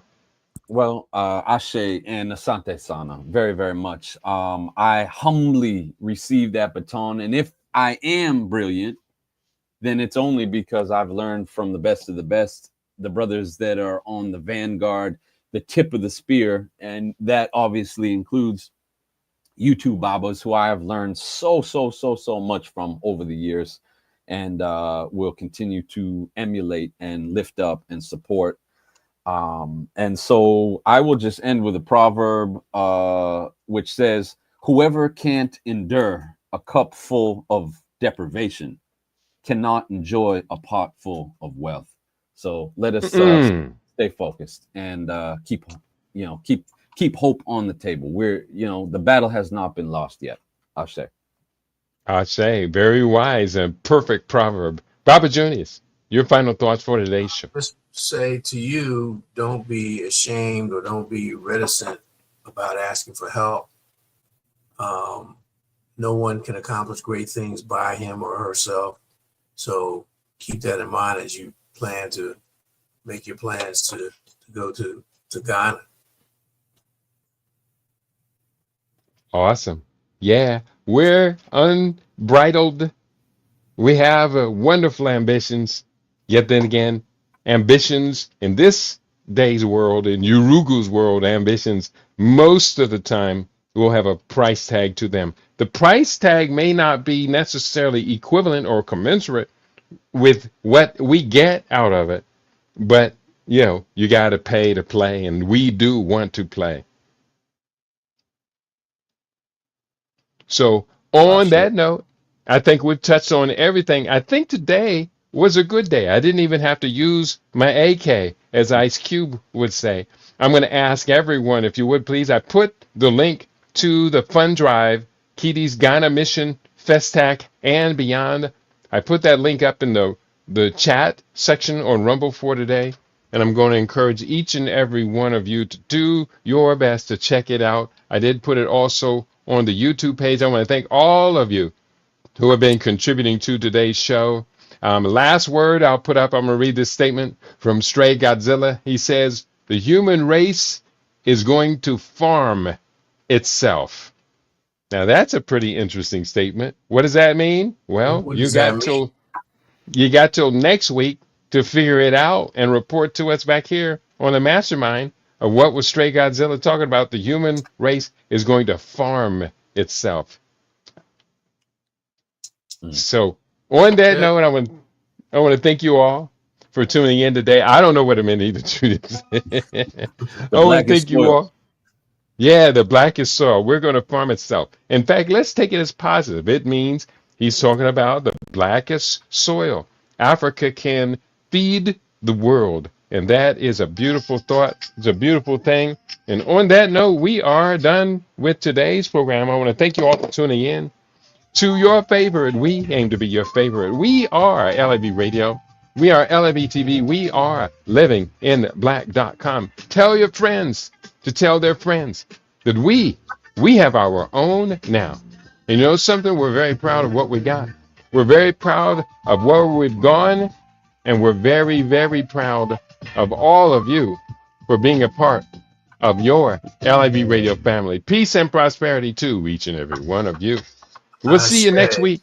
Ashe. Peace, y'all.